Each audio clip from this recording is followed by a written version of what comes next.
always find the combine interesting because I love to see where players' stocks are before the combine and then how much they rise or fall after the combine. I don't think anyone's stock has risen more than J.J. McCarthy, though, who I thought was perceived to be a first-round quarterback. Now some people are saying, though, he could be a top 5 pick. Where do you think J.J. McCarthy's going to fall in this upcoming NFL draft?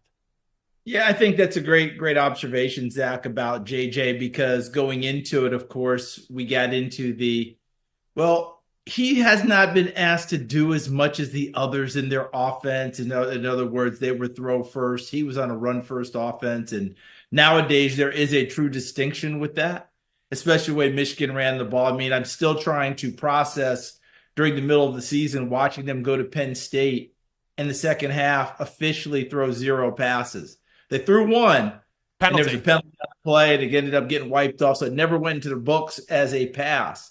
I think it was like 28 runs in the second half. And, that wasn't against me and my friends in the backyard. That was Penn State, the Nittany Lions, linebacker U, the place that prides itself on defense. So was he asked to do all those things? But what he was asked to do was run the offense. And a lot of times you run your offense with the head as well. So it doesn't mean that you got to fling it 75 yards downfield all the time. So you're right. If we're starting to talk about it, I really think, the top 3 quarterbacks could easily come off the board at 1, 2, 3. That's no surprise to anyone right now. But if anything happens, maybe someone drops to 5, 6. The Giants all of a sudden are in the sweepstakes, or whoever wants to rise up there. And in order to get in front of the Giants, I believe that's why you're saying top 5. Because if you really want to have that quarterback, you may have to get up there ahead of the Giants. Because at 6, they are definitely in the quarterback market, even though we know Daniel Jones is expected to come back next year with a big contract. But I believe the Giants have 1 year with Daniel Jones in that contract before they can start to make moves and get out of it. I'm also fascinated to see where Jayden Daniels is going to go. I have him as the second best quarterback in this draft class. Caleb Williams 1, Daniels 2, and then I have Drake May being 3. What do you think the ceiling in this league could be for a player like Jayden Daniels? Well, Zach, let's just go ahead and say, if it's okay with you, let's say that Chicago's taking Caleb Williams at 1. Agreed. We're going to have a lot of smoke. We're going to have a lot of things that go on between now and then. My theory is this. Whoever the supposed number 1 guy is in the draft, he is that number 1 guy until about the time we hit the combine and come out of the combine. Then we start to really pick at his nits, right? Now we start to come after his flaws. Now we start to come after all these things because, frankly, we're bored. We've said the same thing for a long time. So who can we bring into the conversation? Well, for Caleb Williams, we're going to bring Jayden Daniels in. We're going to bring Drake May in. We're going to rise up J.J. McCarthy. It's going to come in. All these things are going to come into it, right? And then about 2 weeks, 3 weeks max before the draft, you know what we're going to do? Caleb Williams, number 1 pick. He's the guy. That's how we operate this. So let's just say he's number 1 going to Chicago. It's going to happen, right? 2 is where it gets interesting. And my theory is this. Brand new general manager in Washington, Adam Peters. Where did he come from? San Francisco. What did they do in San Francisco? Play defense pretty well, okay? I know they just made change of coordinator, but all in all, they always play defense well, okay? Who's new head coach in Washington? Dan Quinn. What's Dan's background? Defense coordinator. Every defense coordinator I've ever talked to likes to have an offense that causes them trouble. What causes the defense coordinator the most trouble? What keeps them up at night? Quarterbacks who can make the off-schedule plays. Quarterbacks who can get out and not just run the football, but hurt you running the football. Have we not said that the closest we've seen to Lamar Jackson running the football as a college quarterback since Lamar's come out is Jayden Daniels? That's why I think it's going to be very interesting at 2. Zach, tell me if I'm wrong. For a long time, have we not mostly penciled in Drake May at 2? Guess what? That fight is going to continue all the way up through there. I just think that when it's all said and done, Dan Quinn's going to offer his opinion that the quarterback that I like better is Daniels because I know what he does to defenses. That's just what I think. Not that Drake May can't run. Okay, I can hear the North Carolina people now. I'm not saying that. But Jayden Daniels runs it as close to Lamar Jackson as we've seen without being Lamar Jackson. And I agree with you. Williams will go 1. I do believe Daniels will go 2. And then sitting at 3, I think the Patriots have a fascinating decision to make because they need a quarterback, but you don't just take a quarterback to take a quarterback. You know, could the Patriots trade down? Do they take who I think is the best player in this draft in Marvin Harrison Jr.? I can't wait to see if it goes that way, Williams 1, Daniels 2, than what the Patriots do at 3. It is going to be fun to watch and see it unfold. If let's go along with what you're thinking, let's say the Patriots decide to get creative, trade out of three, right? Right. Let's start there. Let's say they trade out of three, and someone comes up for the third quarterback, and we'll assume it's Drake May, right? But the Arizona, if they're going to do that, they're going to protect themselves. New England, they're going to protect themselves, make sure they get who they truly want. Now, I don't know that they'll go into it with two quarterbacks in mind, because to your point, could they trade out of it and still protect themselves to get Marvin Harrison? Absolutely. You still don't have anyone to throw the ball to Marvin Harrison. So you got to have that solved. So let's say if you're going to get Marvin Harrison, your backup plan is I'm going to get him, but also have a stopgap plan to get me a quarterback. There's someone else I like. Is it J.J. McCarthy? Is it Bo Nix? Is it Michael Penix? Because that's who I think are the guys that are in line for all of this. That would be how it would have to go to me, because otherwise you get Marvin Harrison Jr., which they've needed desperately. Who's playing quarterback, Zach? Like right now, if you're saying, here's my quarterback, what confidence do you have that, we're hearing all the reports about what went on last year with that quarterback room. They've got to get a quarterback. They can't overthink this one if you're the Patriots, though. That's the one thing I would say. It's a new time for them, a new start.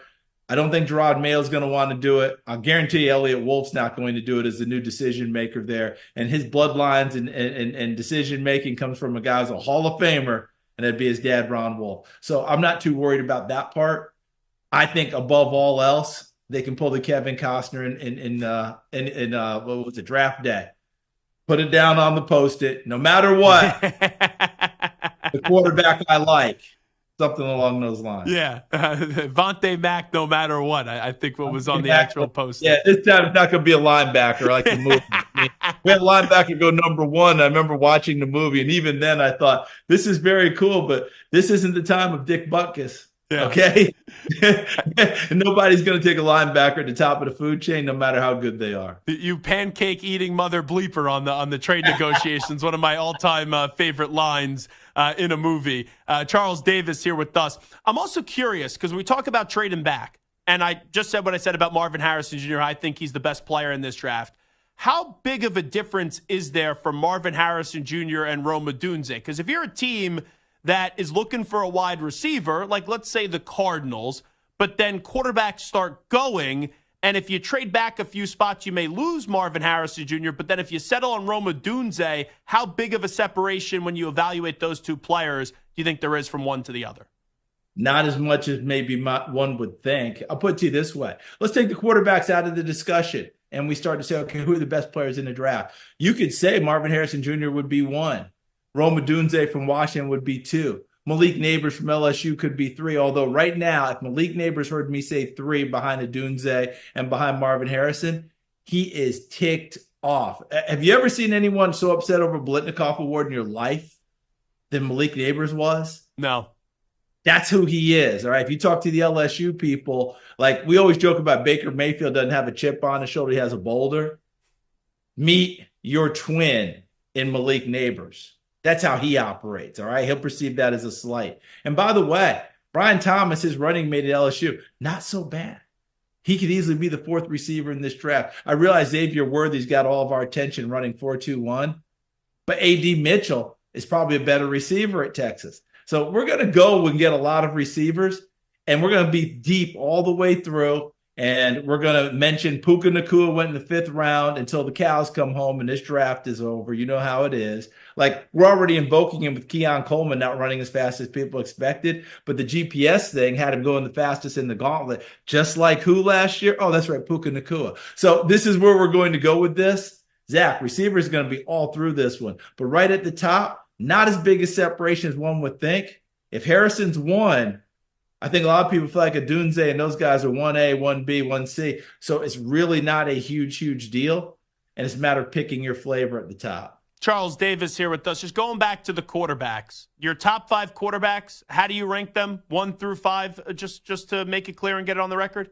Yeah, sitting here right now, and look, there's plenty of time between now and then, and we'll adjust as we go along because I'm diving into it later than others coming off an NFL season, all right? But if you're asking me, Caleb Williams is 1, Jayden Daniels is 2, Drake May is 3, J.J. McCarthy is 4, and I've got Michael Penix at 5 ahead of Bo Nix. So this is going to be a very interesting deal. And let me tell you something, the Bo Nix, Michael Penix conversation is really going to get intense. But watching them throw at the combine, because remember, Williams, May, Daniels, none of them did anything.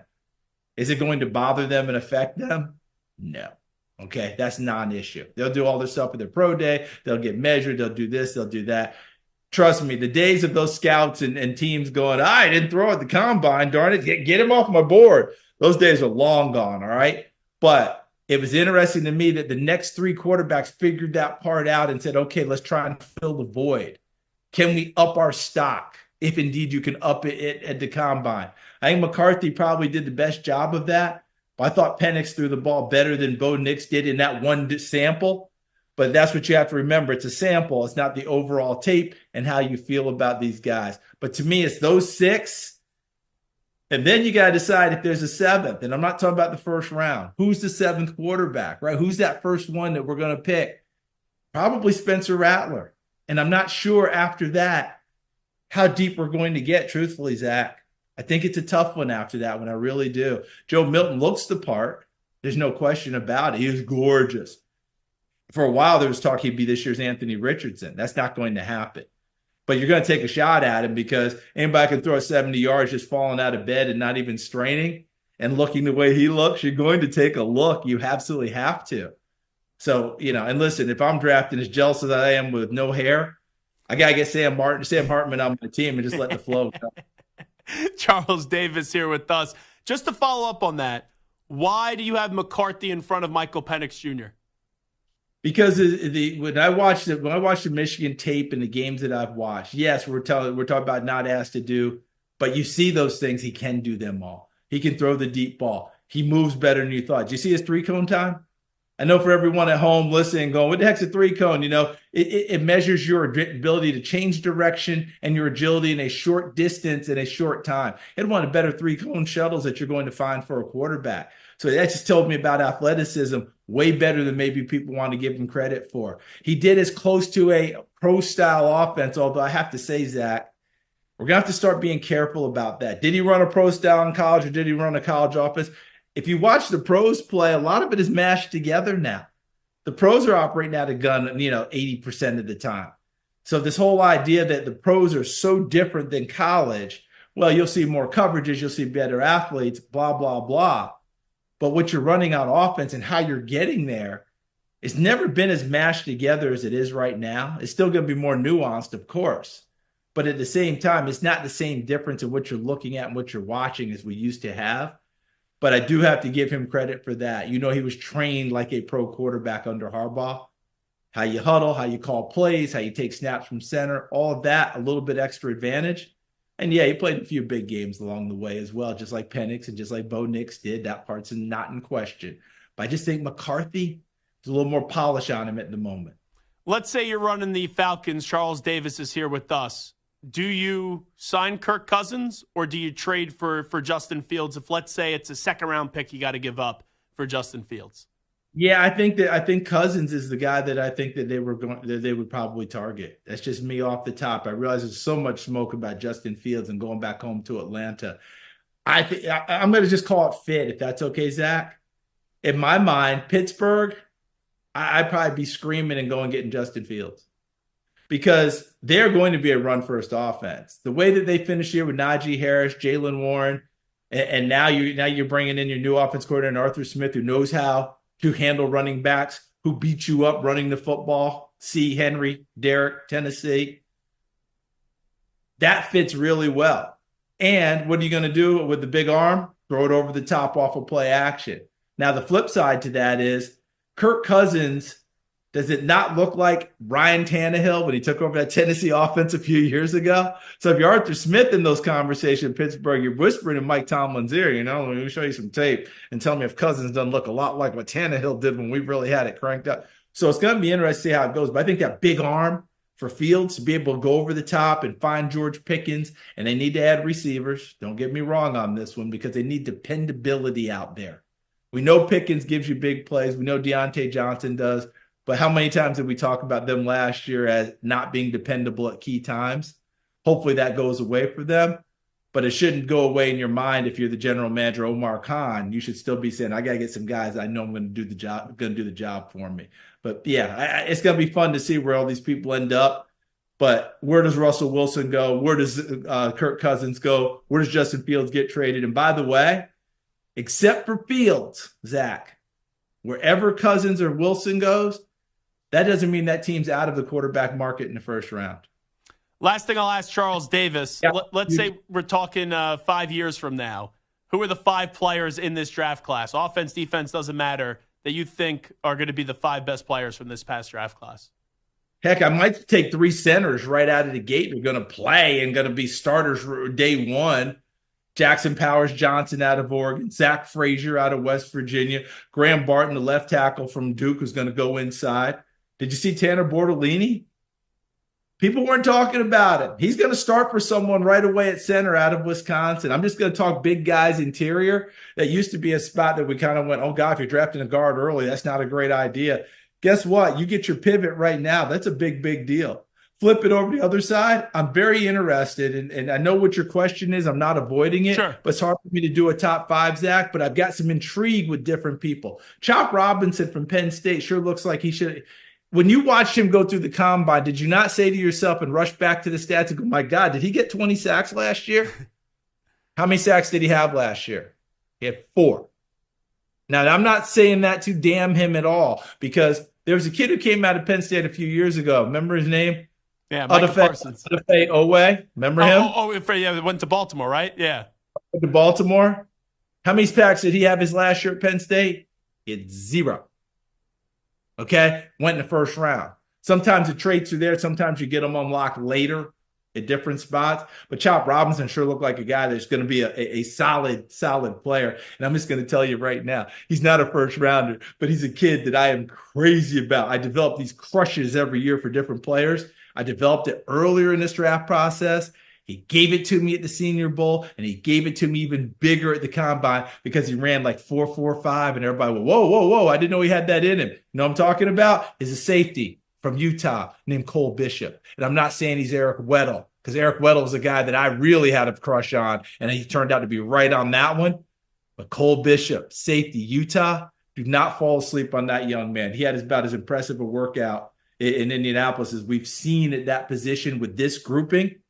And some eyes had to have been open somewhere. And somewhere, some scout had already fallen in love with him. And he was just sitting there telling his colleagues, I told you. He was that good. But there was so much talent out there, Zach, flowing. We could do 10 shows on this, and I tell you 10 different guys each and every time.